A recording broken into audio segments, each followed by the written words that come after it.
Olá pessoal, aqui é o professor Bernardo Balcerotto. Vamos tratar hoje uma aula na disciplina de fisiologia, que é membranas e epitélios. Aqui nós temos uma visão geral da membrana celular com a sua estrutura. Então aqui nós temos o líquido extracelular e aqui o citoplasma, o líquido intracelular. E essa é a membrana, constituída por uma camada que tem lipídios, tem proteínas e tem também aqui, nesse caso, carboidratos. E aqui numa parte mais do lado interno, dentro da célula, temos outras proteínas também, formando parte da membrana. Vamos ver parte por parte cada uma dessas partes.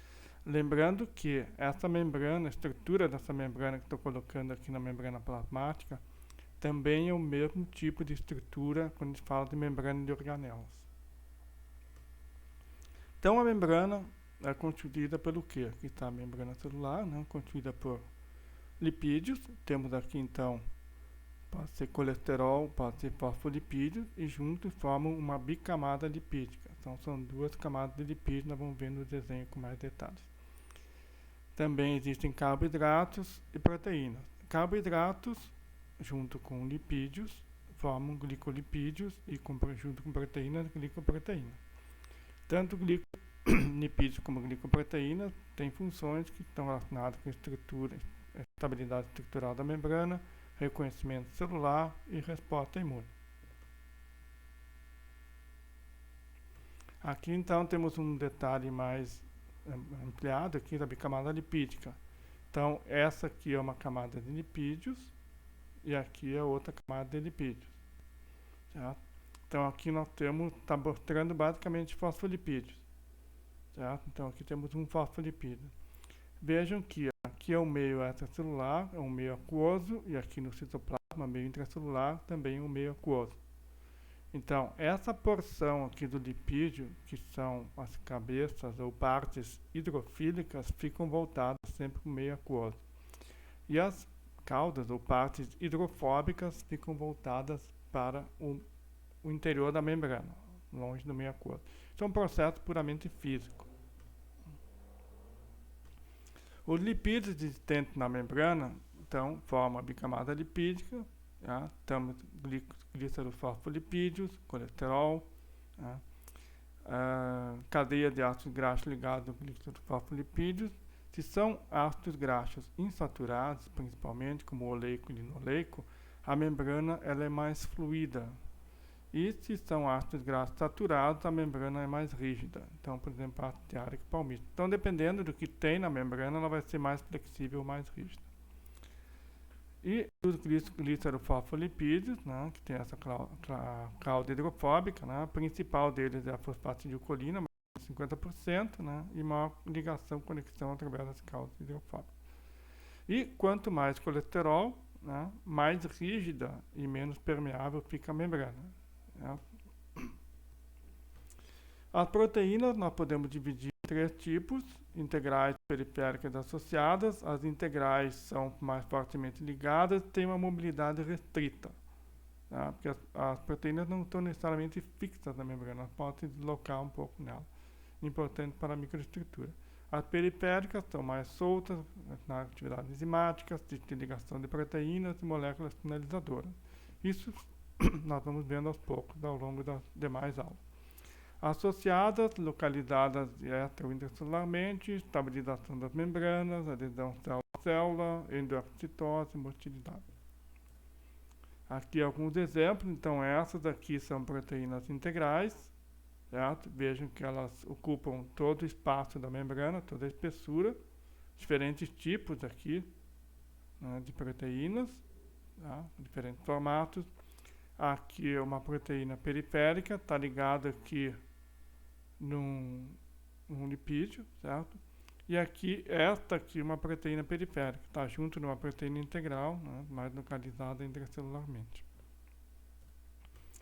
E aí, então, elas podem ser as membranas, da proteína, as proteínas dentro da membrana podem ser categorizadas de acordo com a estrutura. Então, aqui está dividido em apenas 2 tipos, integrais e associadas, né? Pode ser também.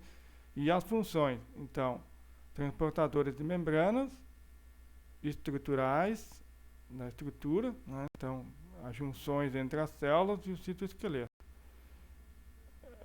Enzimas de membrana, para atuar no metabolismo e transferência de sinal.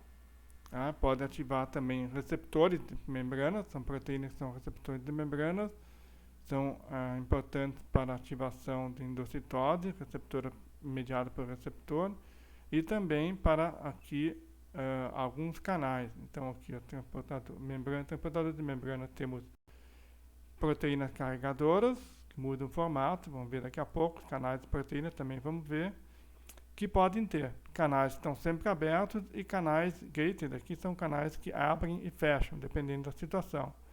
Então aqui, ó, canais dependentes mecanicamente da abertura, dependente de voltagem e dependente de ligação com uma substância química, que aí pode estar envolvido então o receptor da membrana também. Vamos ver isso daqui a pouco.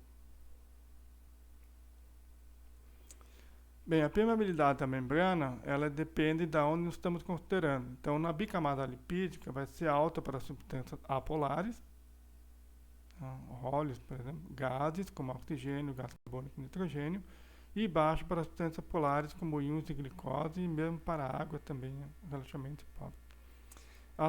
E aí, esses aqui, íons e glicose, vão passar por onde? Vão passar por canais de proteínas, substâncias polares. Não necessariamente tudo por canais, mas com a ajuda de proteína. Então, a permeabilidade do canal vai depender do tamanho do poro do canal e da substância e também da carga da substância. Então, aqui nós temos uma visão geral. Os gases permeáveis aqui, na bicamada lipídica, moléculas pequenas não carregadas, aqui etanol, ureia, água mais ou menos, ureia mais ou menos permeável e o etanol permeável, né?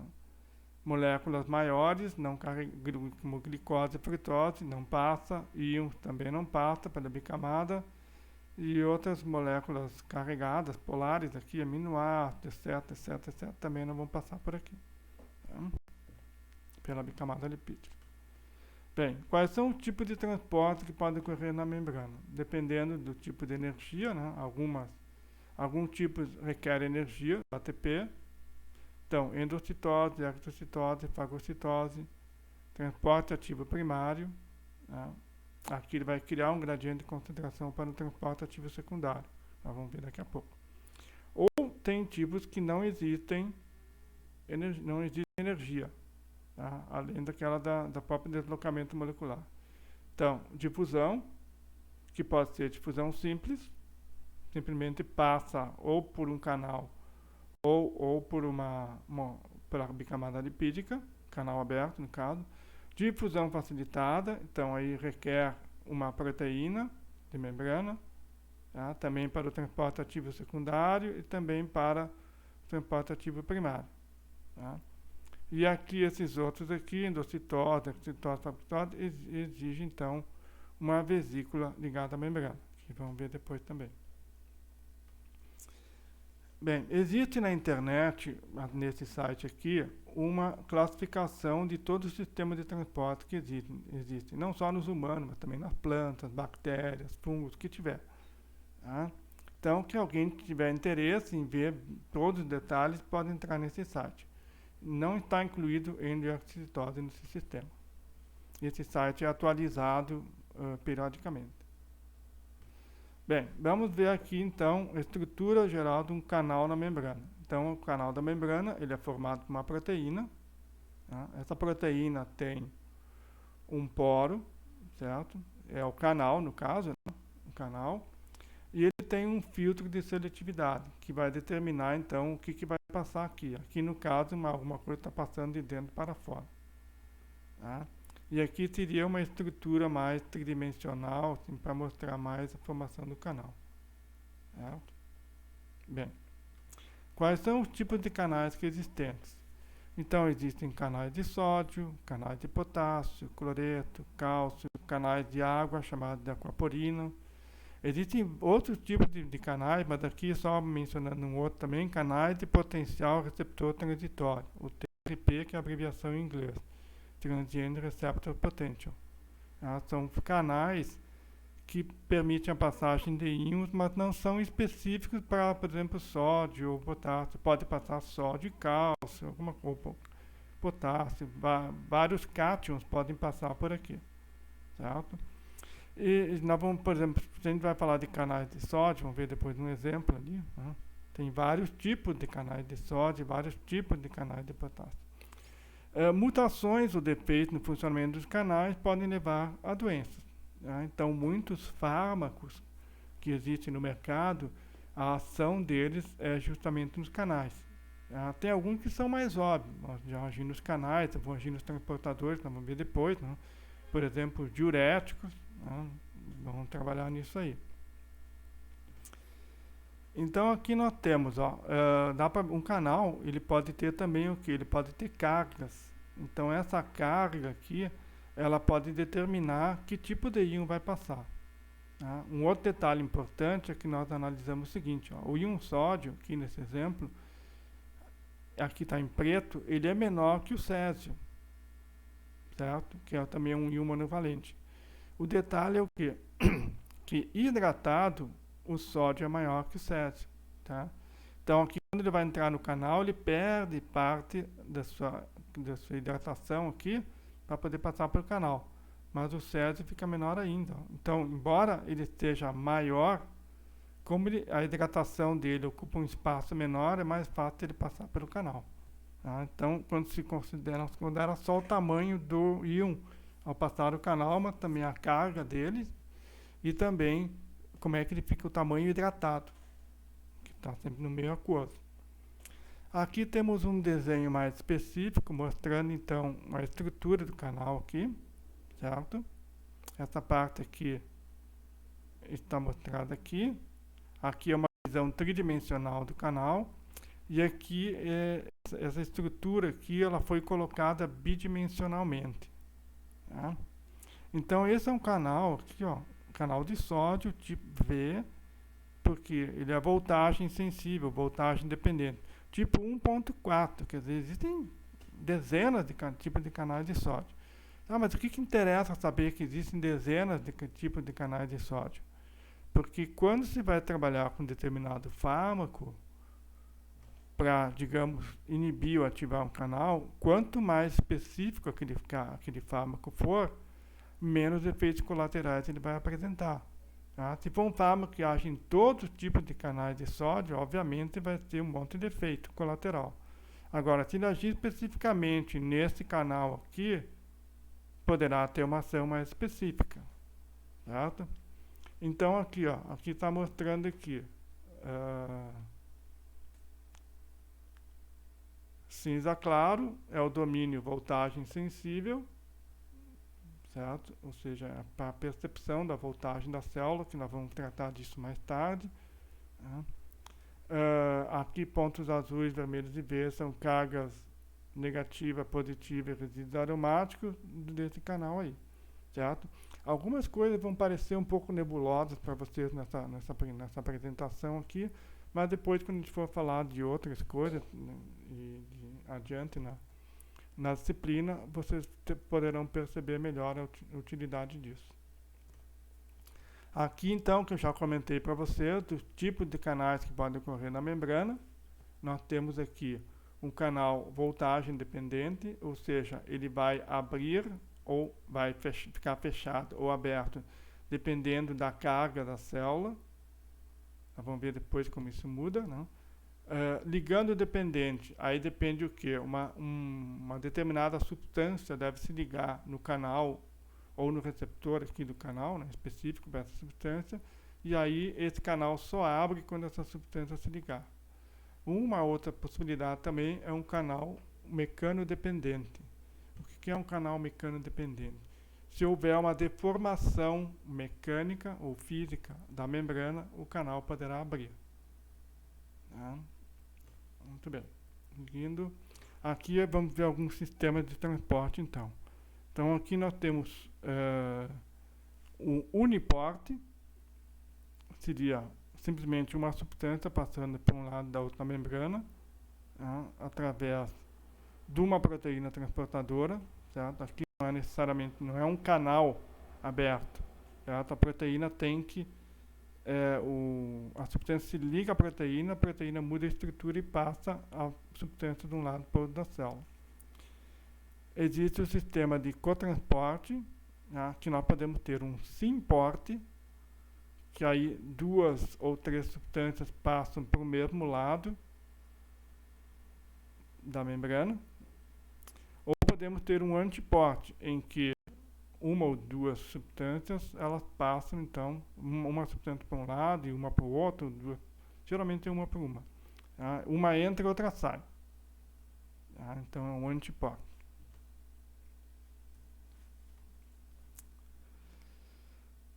Um exemplo seria de uniporte também, que é a difusão facilitada. Então, por exemplo, aqui entrada de glicose nos eritrócitos, com esse transportador aqui, GLUT1. Então, vejam aqui, aqui é o lado interno do eritrócito e aqui seria no plasma. Certo? Então, aqui a glicose, ela se liga na membrana transportadora. Ao se ligar na membrana transportadora, essa proteína transportadora, ela muda a sua conformação física e aí a glicose pode passar para o meio interno. Aí se desliga então da proteína. Quando se desliga da proteína, a proteína volta então àquele formato inicial. O outro exemplo que faz isso aqui é uma glicoproteína RH amônio, para transporte de amônio, que tem no rim. Bem, aqui temos uma comparação da taxa de transporte na difusão simples e na difusão facilitada. Na difusão simples, o que acontece? Tem um canal, ou vai passar pela bicamada lipídica, então quanto maior a concentração do soluto, mais vai ser transportada, proporcionalmente. Certo? No caso da difusão facilitada, ela depende de uma proteína transportadora. Então, o que acontece? Inicialmente, tem pouco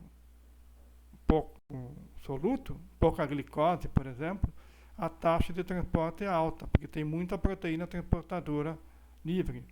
À medida que vai aumentando a concentração do soluto, vai ocupando todas as proteínas transportadoras, até que vai chegar um ponto, que aqui não aparece na curva, seria onde vai haver uma estabilidade, ou seja, pode aumentar a concentração da substância, mas não aumenta o transporte, porque todas as proteínas transportadoras estarão ocupadas.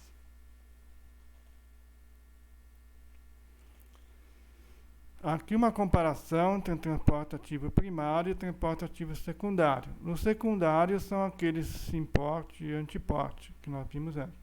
Então, o transporte ativo primário, ele ocorre com gasto de ATP, de energia fosfato, certo? Para fazer o quê? Para transportar uma substância, um íon, do meio menos concentrado para um meio onde está mais concentrado. Então, conta um gradiente de concentração ou também conta um gradiente de carga elétrica, que nós vamos ver daqui a pouco. Certo? E aqui, no caso do ATP, está sendo usado no transporte primário, certo? Que é esse aqui, transporta, digamos aqui, o X para esse lado aqui. No secundário, o que acontece? O X está em maior concentração fora. E aí, vai entrar aqui, ele vai ter, digamos, a força carreadora para entrar na célula, por diferença de concentração. E essa outra substância S, que está em menor concentração aqui do que aqui, ela vai ser arrastada junto, certo? Porque essa proteína transportadora, ela não funciona levando só X ou só S. Ela leva os dois juntos. Tá?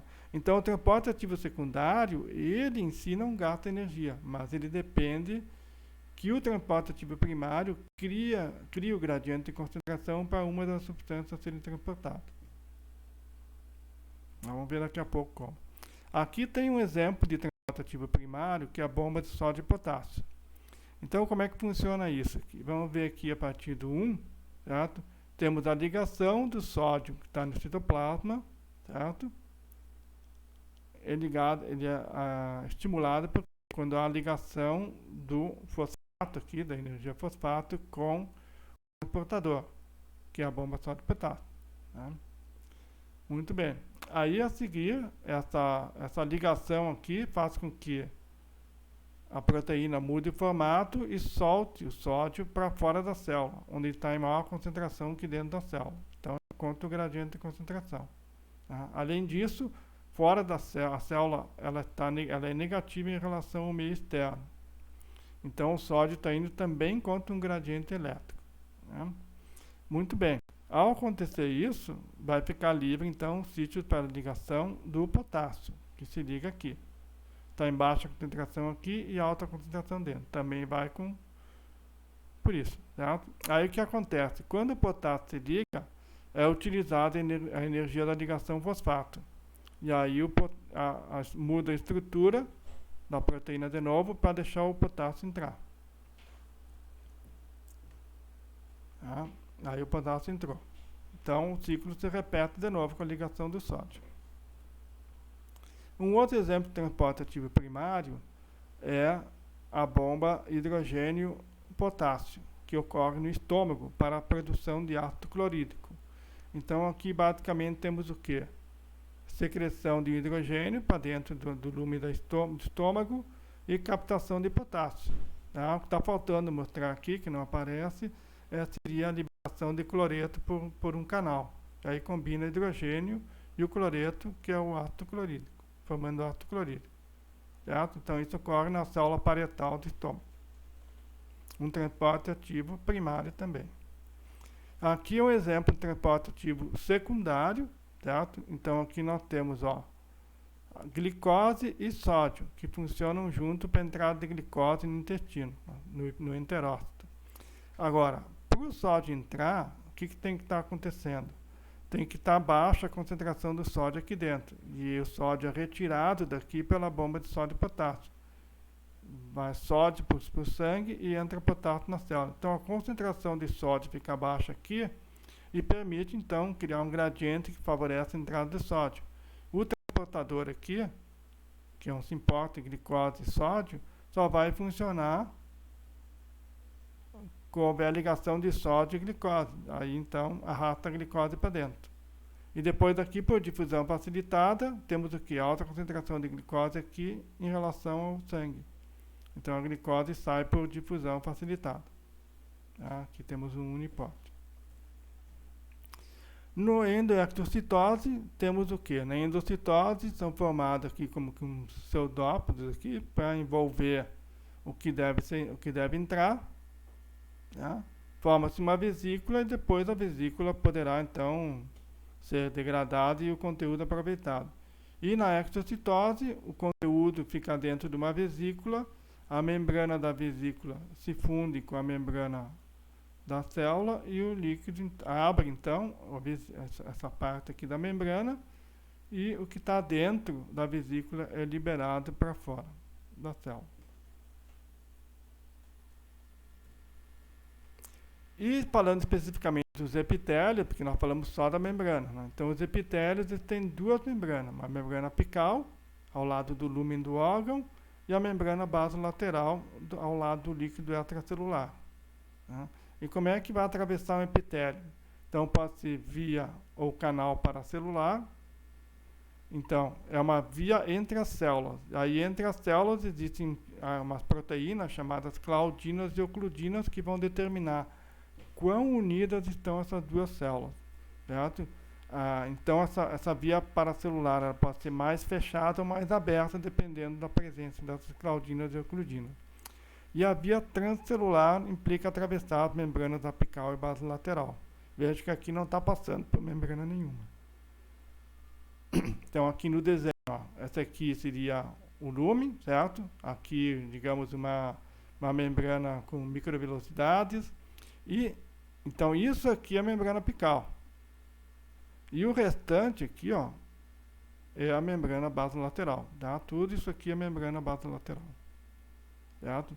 Aqui a via paracelular, tanto para a saída como para a entrada. Certo? Tem então aqui as proteínas unindo as duas células, certo? As claudinas e ocludinas. Isso aqui pode estar mais espesso ou menos, dependendo do epitélio, certo? Então, por enquanto é isso.